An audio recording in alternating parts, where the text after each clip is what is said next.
here, and 2600 series grilled chicken, take one, and mark. Marker.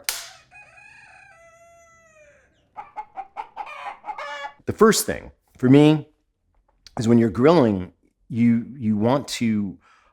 I want to make the food as uniform as possible. This isn't terribly uniform, not to mention the fact that, there's meat up here that wants to be cooked one way and there's meat down here that wants to be cooked another way because there's different musculatures, right? Slow twitch, fast twitch, blah, blah, blah. And so to me, the number one thing that you can do with a chicken is flatten it. I just take my shears, line up right alongside the spine, and cut that sucker up one side. And then I just come right up along the other side. See, I'm having to do that here. Boom, there's that oyster. That's just the way it's gonna be. We'll eat it anyway. Okay, there. This bird's not gonna lay flat, right? I mean, technically it's been spatchcocked, but it's not gonna lay flat at this point, which is really what I want for grilling. I'll deal with that later. So there's this bone. This is the keel bone, and we need to get it out. So I'm just gonna slice through that and then just barely run the tip of my knife like that. I just wanna split that connective tissue. Now, if I just go like this, it should snap open gently. Nice sucking sound. Now I can tell, there it is. This was not a boating accident. Now our bird, that's about as flat as a bird's gonna get without us running it over with a truck. Some people want the wings folded over this way. I like them where they are. Notice I didn't wash the bird. I don't wash them.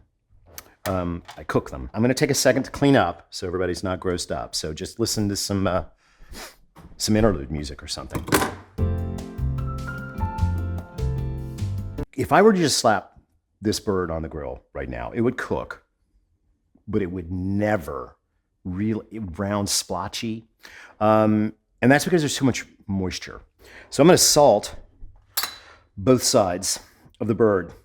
And I am really liberal with the kosher salt here. It's really, well, there's only two flavors that I'm bringing to this party, but what I wanna do is I wanna create a micro brine. I want to pull, let the salt pull moisture up out of the meat.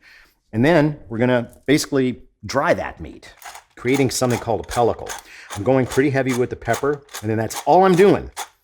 No more flavor. La la la, la la la la. If you think this is shocking, just wait. I'm gonna really blow your mind here in a sec. So I'm gonna show you the reality of what I do. And this is gonna blow some of your minds. You're gonna be so disgusted by what I'm about to do. Here's fan, the blowy direction.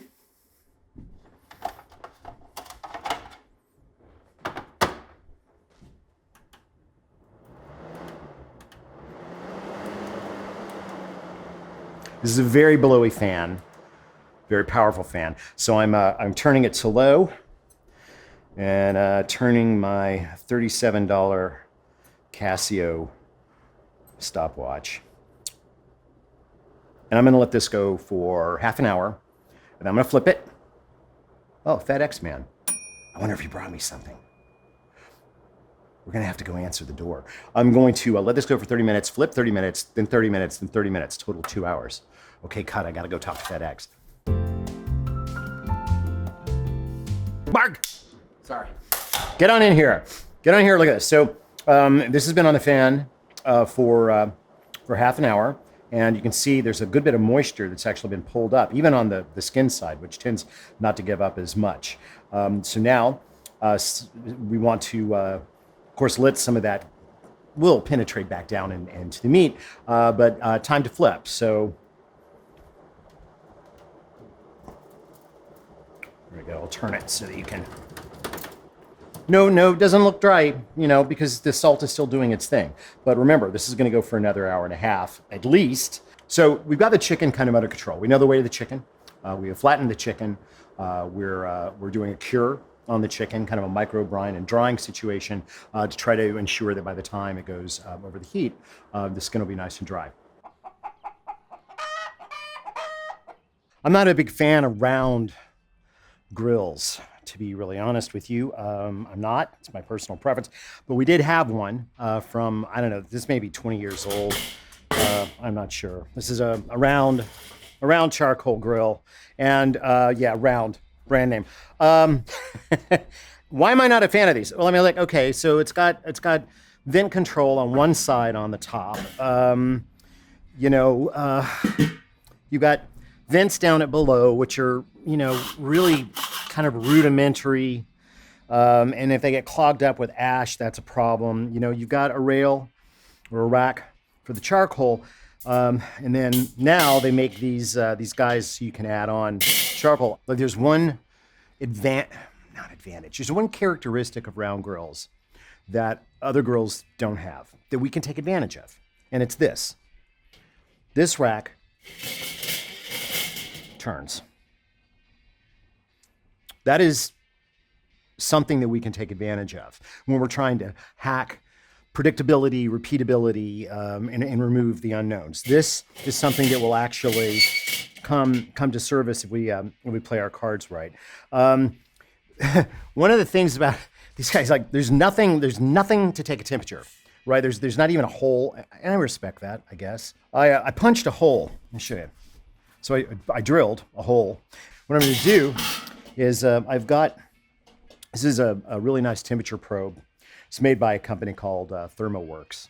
And if I was a NASCAR, ThermoWorks would, I don't know if they'd be on the hood, but they would be prominently featured. Anyway, they make this really snazzy, it's just called a case style. I forget what kind of probe this is called. But it's got a metal loop, so that you can screw this to something. I didn't want to screw it actually to the lid because then it's going to read the temperature of the lid. So that's why I made this so that it would hang down a little bit. So what I'm going to do for the second time is I'm going to run this through here, and I've got another controller. I've got another washer and wing nut. I'm just going to capture this probe. I don't know if you can see this right here. Should be enough thread to get hold of that. All right. Actually, you know what? I want the probe on the other side. There we go. That's thinking, Alton. It's not thinking very well. So I could do this much better, but this is rigging. So now I've got a probe that's, kind of suspended, maybe that we're like 1.5 inches, almost 2 inches down from the top, so that when all through this test, if you can't really accurately read, if you cannot accurately read a temperature, then what good is your experiment? So I'll be monitoring here. I don't remember how to plug this in correctly. On this unit that ThermoWorks makes for barbecues. Of course, it's got a magnet. I'm not going to be leaving that there because it'll melt. I'm going to set this vent as close to like half as I can get. And it's a vent and an ash sweeper, so in a way it's not that great at either, but that's what I'm going to do. And then I'll plan on having this top vent halfway open as well. And I am not going to move those.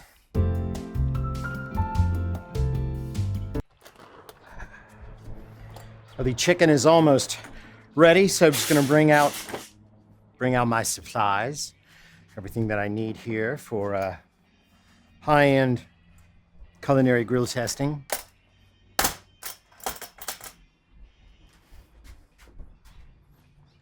It's important to stay hydrated.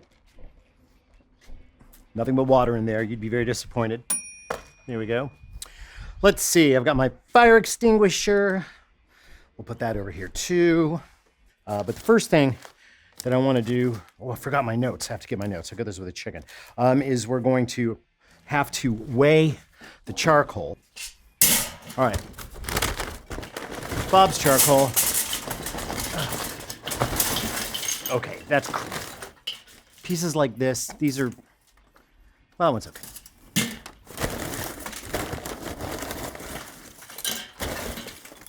All right, one heaping chimney is what I'm hoping is all that I'm going to need to do this. It may look like a lot. It isn't. And keep in mind, charcoal's not a fuel. It's a catalyst, which means the oxygen is going to be the fuel. I can't put that directly on here. It won't fit.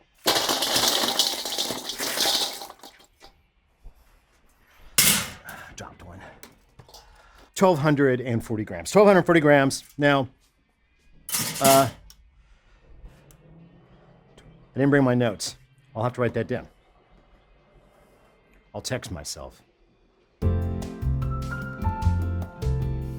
Bingo, got it. All right, now, lighting this, I know I've shared this with folks plenty of times before. We'll do it again just for fun, is that I use a little bit of oil on paper. That way it burns longer. It's going to take 2 pieces of newspaper here.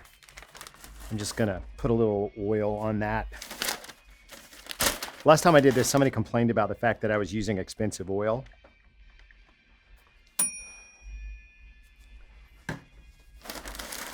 Just kind of crumple that up. That's going to make this paper burn at least 5 times longer. There we go. Or you stay out here and watch this, because I've got to go get the chicken. And don't drink my water.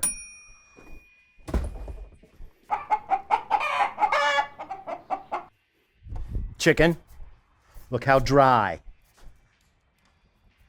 There's no moisture, really at all, anywhere on this bird. Let's get this dumped all over on one side. I'm going to put this rotating grate thusly with the little doors on either side of the fire. I'm going to put on the lid. And I'm going to let the fire stabilize. That is, in this case, die down a little bit for about 5 minutes. I'm going to cook it for the first 5 minutes, skin side up, directly over the flames. I'm going to note the temperatures every minute, the temperatures coming off of the sensor that I planted, right? Then I am going to turn, because I'm going to turn the grill grate 90 degrees, cook another 5 minutes, noting time. Now those little dots, that's this business right here. These should be closed a little bit more. Here we go. And I'm going to keep moving at 90 degrees, rotating every 5 minutes until I get back around to where I started. And I'm going to flip it skin side down, and I'm going to repeat the same pattern, working my way around. And then when I get back to this original position at the 45-minute mark, I am going to flip the bird again so that the legs face the outer perimeter, noting the times. And then the final turn will then be simply flipping it from one side to the other, leaving it skin side up in this position. At that point, I will take temperatures of the meat itself, and if it's a little under, I'd like to pull it at about 155. I'll let it sit for another 5 minutes. I know this sounds slightly whack-a-mole, like who's gonna go through all that trouble? Well, if you've got a round grill, why wouldn't you? These are the only things that you can actually control. Okay, 366. You know what? I'm going for it. I think that's stable enough for me. All right, my bird's going right here. I'm not going to futz with the coals at all. Boom, right over the coals. Boom, 5 minutes. And as the diagram says, the vent holes are opposite from the chicken, which you can see here. I'm always keeping those, so I'll know the position, if I can't remember, of the chicken by the fact that the vent holes will be exactly across from that. So now, I've got all of my instrumentation panel set up here, right? Gonna watch how that goes, and I'm gonna stay hydrated. Hydration's terribly, terribly important when you're doing outside cooking.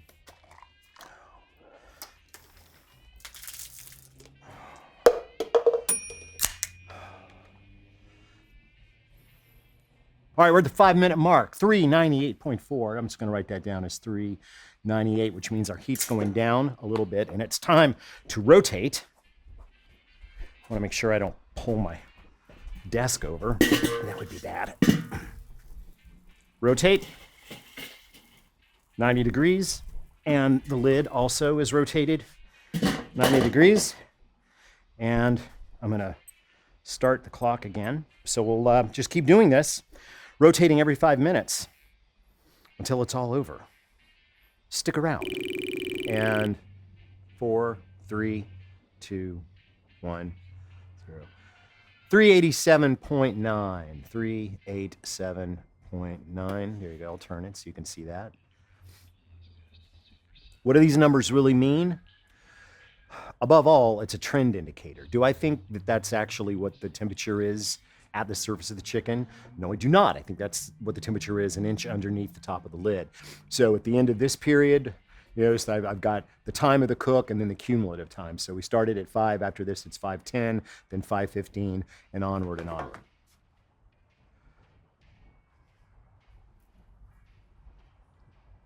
This is recipe testing 101. And we are at the 5-minute mark. 398, and we rotate.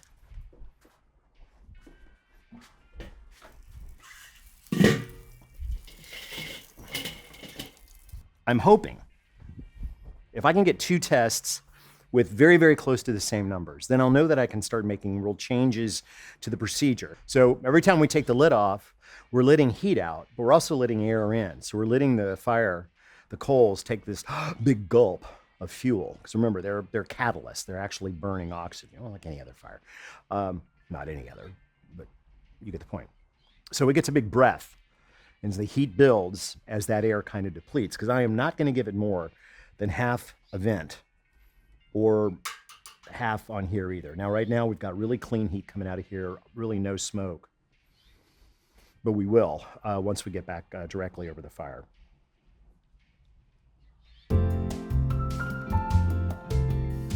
Three, 2, 1. 392.8. So we are 392, drop by a degree. So just like we thought, the fire starts to kind of die down a little. Right, here's the thing. We're coming back around to original position, right? And it's time to flip the bird over. So we're back over the coals now. And I'm going to do this with just a paper towel because I don't want to really pick them up with tongs. And we're going to rotate, keeping the bird with the legs facing in, all right? And that means that these holes go opposite. So there we go. First temp recording here, 372. 372 on the 5th cook. We flip the bird, just like this says. This is a 5-minute cook, at the end of which we will have been cooking for 25 minutes. There's the diagram. We can confirm that diagram is correct. And we're probably going to see a peak temperature around this 4-minute mark, but I'm going to bet you it's going to be just a hair lower than this one. If I was a betting man, I'm going to bet that by the 4th minute it will be under 393. We'll see.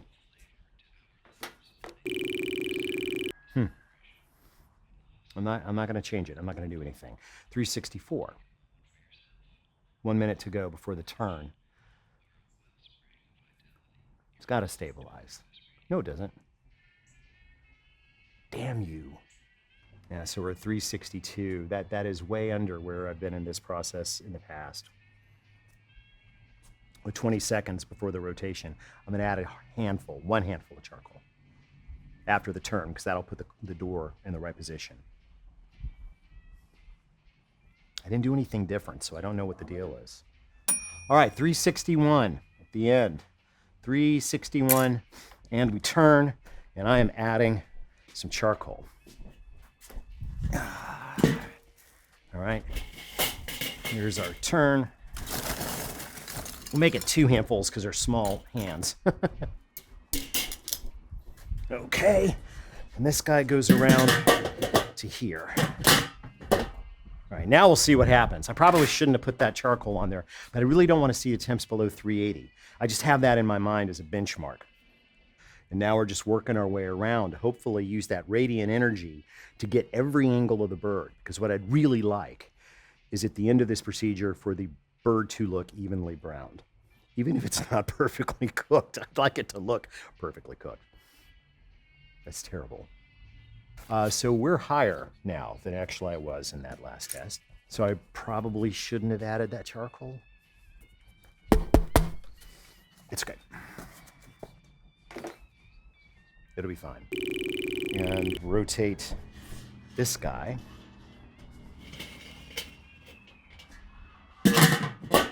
There we go. And stop, reset, restart. Hey, I'm getting the hang of this. And we're going to see, of course, the heat drop, and then we're going to see it go back up again. This kind of record keeping and doing things as many times as I can, like I would probably run this exactly the same one more time so that I can then average the data. And then I'll change something. Then I'll change some control factor. I'll change charcoal amount. And here we go, 385. And it's time for a turn and a rotation. So what we're gonna do is we're going back directly over the fire, but we're gonna flip the legs inward. I'm gonna do this really carefully because I don't want it to fall apart. There we go. And this rotates out and stop. And we go, this is our next to the last 5. And there's a reason, okay, one, I want to absolutely ensure that now the leg meat is probably already going to be 20 degrees hotter than the breast because it's nowhere near as much mass. This bird is going to be more done than the last one. I don't know why. I don't know why it's because I added more. I should have weighed the handful of charcoal. 367. I didn't weigh the handful, and I didn't weigh it last time. That's a variable I could have controlled easily. The scale's right there, but didn't because I wasn't thinking. I was thinking a handful. No, that doesn't mean anything. Every handful's different based on the size of the charcoal. So that was a variable that I screwed up. Control every single variable you can, or at least record it. Data, data, data. Without it, you can't make any suppositions. You can't have any theorems. You can't have any reliable hypothesis unless you've got good data. Record every possible number you can when you're doing this kind of work. I'm disappointed in myself. Oh, we're dropping. All right, just a few minutes to go and we'll see where we are. I'm hoping that this doesn't change things radically, but I'm a little bit ashamed of myself. I was acting like all badass and cool, being scientific cooking boy.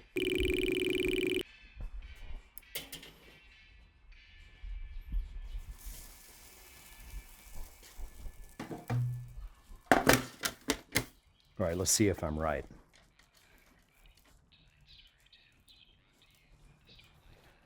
No, we have outperformed.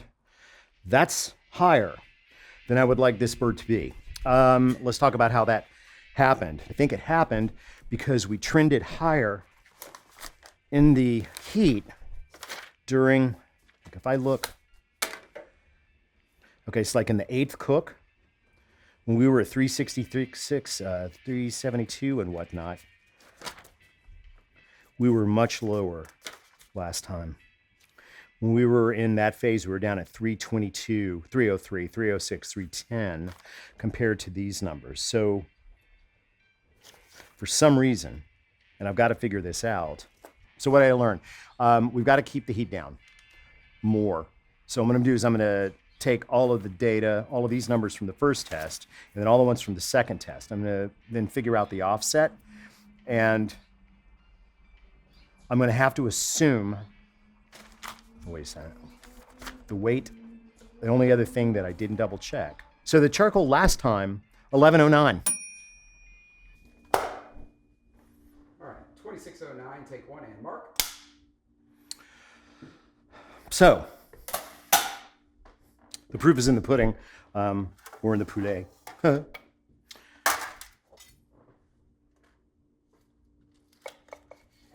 This is rested now for about 10 minutes. It's perfect. The thigh is perfect. Let's get a look down across that breast. That looks pretty good. Just gonna take a slice off there. What are you complaining about, camera guy?